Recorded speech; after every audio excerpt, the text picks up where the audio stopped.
Bismillahirrahmanirrahim. Mengambil kesempatan dari sistem dan undang-undang jahiliah. Di dalam sistem jahiliah dan undang-undangnya terdapat beberapa kesempatan dan peluang yang boleh diambil manfaat untuk menegakkan Islam dan mempertahankan Islam. Cara ini telah dilakukan oleh Rasulullah SAW dan persahabatnya, iaitu melalui peraturan himayah, memberi perlindungan kepada orang-orang yang lemah dan dizalimi, dan cara berjaran. Kedua perkara ini menjadi amalan kebanggaan di dalam masyarakat jahiliah. Adalah menjadi suatu kemegahan kepada seseorang yang kuat kedudukannya kalau ia dapat membela atau memberi perlindungan di bawah pengaruhnya. Di sana terdapat satu amalan masyarakat bukan Islam jahiliah, ialah memberi perlindungan. Seorang yang kuat, seorang yang gagah, yang berpengaruh, memberi perlindungan kepada orang yang dizalimi. Bila orang tak berani kacau dengan perlindungan dia, dia rasa bangga dan megah. Rasa bangga dan megah, rasa jangan kacau orang ni, jangan ganggu orang ni. Kalau ganggu, aku bertindak. Lalu orang tak ni ganggu, takut dia.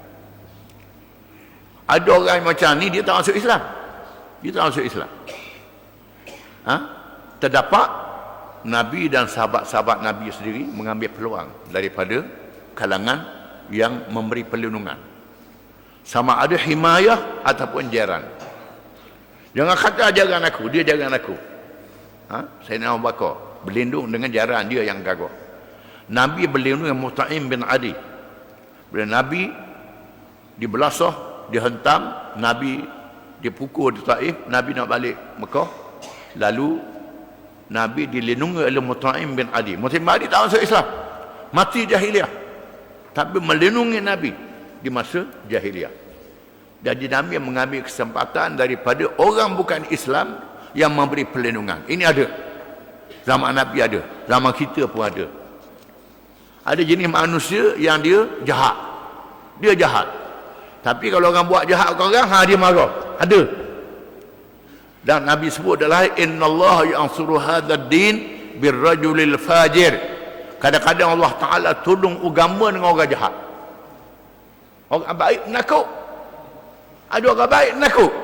Tapi ada orang jahat, dia berani, tak boleh. Kita ambil kesempatan. Jangan kita berasa bangga kita ni baik sangat, tapi menakut. Tidak menegakkan yang benar. Kadang-kadang Allah Ta'ala jadikan kebenaran itu ditegakkan oleh orang jahat. Ini akan berlaku. Dan berlaku dalam kehidupan manusia. Dan Nabi SAW mengambil kesempatan ini. Di antaranya ialah mengambil faedah daripada sikap mempertahankan keluarga yang dilakukan oleh Abu Talib, walaupun dia sendiri tidak beragama Islam, di mana kita telah membaca kisahnya. Walaupun berapa kali beliau dikunjungi oleh pemimpin-pemimpin Quraisy untuk menyerahkan kepada mereka urusan bertindak ke atas Rasulullah SAW. Namun Abu Talib tetap mempertahankannya dan mengarahkan keluarganya supaya mempertahankan Rasulullah SAW. Kedudukan Abu Talib dan tindakannya, walaupun di atas dasar kekeluargaan dan menunjukkan pengaruh pribadi yang tidak disertai dengan beriman kepada Allah, memberi faedah yang dapat diambil kesempatan oleh Rasulullah SAW. Begitu juga dengan perlindungan yang diberi oleh Mut'im bin Adi ketika Rasulullah SAW pulang dari Taif. InsyaAllah kita akan membaca kisahnya kemudian. Nabi mengambil peluang daripada keluarganya. Abu Talib memanggil keluarganya, anak beranak kalangan Bani Hashim. Mereka adalah puak-puak saudara Nabi, sepupu Nabi, 2 pupu Nabi, 3 pupu Nabi, 4 pupu Nabi, 5 pupu Nabi. Berapa pupu Nabi yang ada keluarga dengan Nabi? Abu Talib panggil mereka supaya mempertahankan Nabi sallallahu alaihi wasallam di atas nama keluarga. Dan Nabi mengambil kesempatan daripada perlindungan ini. Ini tak jadi salah, dan Nabi mengambil kesempatan ini. Kalangan mereka ni tak masuk Islam. Tak masuk Islam. Tapi di atas semangat keluarga. Satu lagi perkara yang menarik ialah perlindungan yang diberi oleh Ibnu Daghnah kepada Sayyidina Abu Bakar As-Siddiq radhiyallahu an. Seperti yang diceritakan oleh Sayyidatina Aisyah radhiyallahu anha, di mana apabila Abu Bakar berangkat untuk menuju ke Habasyah, tiba-tiba beliau berjumpa dengan Ad-Daghnah, Ibnu Daghnah di suatu tempat bernama Barakal Ghimad. Ibnu Daghnah bertanya, "Wahai, mahu ke mana wahai Abu Bakar?" Abu Bakar menjawab, "Aku telah dihalau oleh kaumku. Sekarang aku mau pergi ke tempat lain supaya aku dapat menyembah Tuhanku." Ibnu Daghnah berkata, "Orang yang sepertimu tidak layak meninggalkan negerimu dan tidak layak dihalau, kerana pribadimu suka menolong orang yang tidak berada, membantu orang yang lemah, memuliakan tetamu dan menolong orang yang susah. Aku menjadi jaranmu, pulanglah semula. Sembahlah Tuhanmu di dalam negerimu." Abu Bakar pun pulang semula bersama Ibnu Daghnah, dan Ibnu Daghnah mengisytiharkan kepada pemimpin Mekah bahawa ia memberi perlindungan kepada Abu Bakar radhiyallahu an. Mereka menerima apa yang dilakukan oleh Ibnu Daghnah dengan bersyarat, iaitu Abu Bakar radhiyallahu an dibenarkan beribadat di rumahnya, boleh bersembahyang di dalam rumahnya, boleh membaca Quran dan apa sahaja di rumahnya, tetapi tidak boleh sama sekali dibuat secara terbuka. Bila Ibnu Daghnah, Abu Bakar nak pergi ke Habasyah, sama Sayyidina Uthman, sama dengan Ja'far.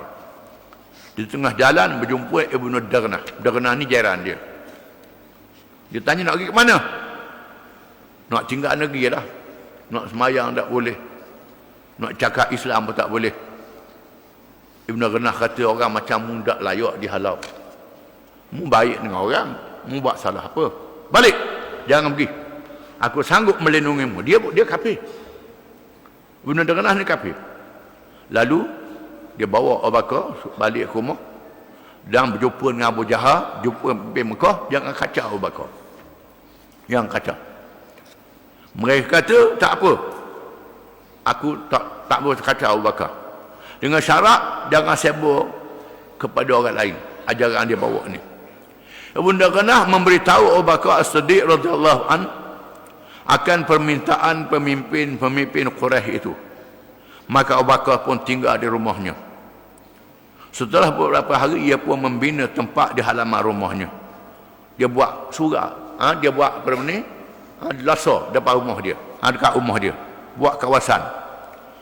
Di situ bersembahyang dan mereka membaca Al-Quran. Sayyidina Abu Bakar adalah seorang yang sangat lembut hatinya. Apabila beliau membaca Al-Quran, ia menangis.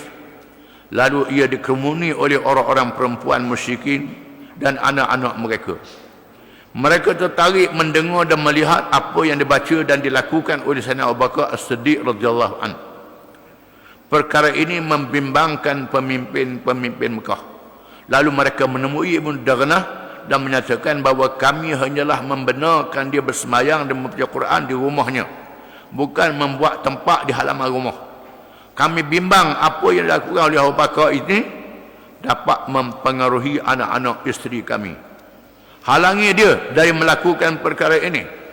Kalau tidak, maka dibatalkan perlindungan yang diberi kepadanya. Ibnu Daghnah pun pergi ke rumah Abu Bakar As-Siddiq radhiyallahu an dan mengugu Abu Bakar sama ada memilih perlindungan yang diberi dengan bersyarat atau ia membatalkan perlindungan itu. Dengan tegahnya Abu Bakar menjawab, "Aku memulangkan balik kepadamu perlindungan yang diberikan kepadaku. Aku redha dengan perlindungan yang dikurniai oleh Allah." Abu Bakar kata. Tegah Abu Bakar. Bila pemimpin Mekah menekan Ibnu Daghnah, jangan benar Abu Bakar bersyarah depan rumah dia. Syarah depan rumah orang pergi. Ibn Ghanah pun minta abakar jangan sarah depan rumah, jangan baca Quran depan rumah, nanti mempengaruhi orang lain. Kalau tidak aku tak sanggup. Bapa katakan mudah sanggup, aku batalkan perlindungan, aku berlindung dengan Allah, kata Abu Bakar. Dari apa yang berlaku dan dilakukan itu menunjukkan kepada kita bahawa dibenarkan kita mengambil kesempatan dari peraturan-peraturan jahiliah jika sekiranya ia tidak merugikan perjuangan dan tidak menjejahkan dasarnya. Dari sinilah maka gerakan Islam di zaman kini mengambil kesempatan dari sistem demokrasi dan menyertai pilihan raya. Bukan kerana mereka beriman dengan sistem itu, tetapi mengambil kesempatan dari peluang yang diizinkan untuk melaksanakan ma'ruf nahi mungkar dan menyampaikan amar ma'ruf nahi mungkar dan menyampaikan Islam kepada manusia. Tetapi apabila sistem yang ada semacam menutup segala lubang keizinan yang diberikan kepada perjuangan Islam, maka tiada pilihan lain melainkan meneruskan perjuangan dan menghadapi segala rentangan yang dilakukan. Di atas dasar kebebasan menyatakan Islam, maka semua kumpulan Islam dalam dunia yang mengikut Quran dan hadis menerima sistem demokrasi. Kerana demokrasi memberi peluang untuk bercakap, peluang untuk berhujah, peluang untuk berdakwah.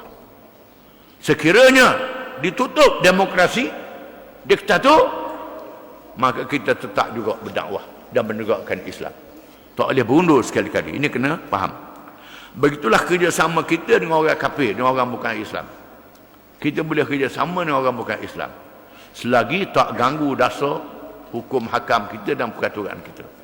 Bila dia ganggu dasar hukum hakam kita, matlamat perjuangan kita, tak ada kerjasama lagi. Ini batas yang kita kena faham. Wallahu a'lam.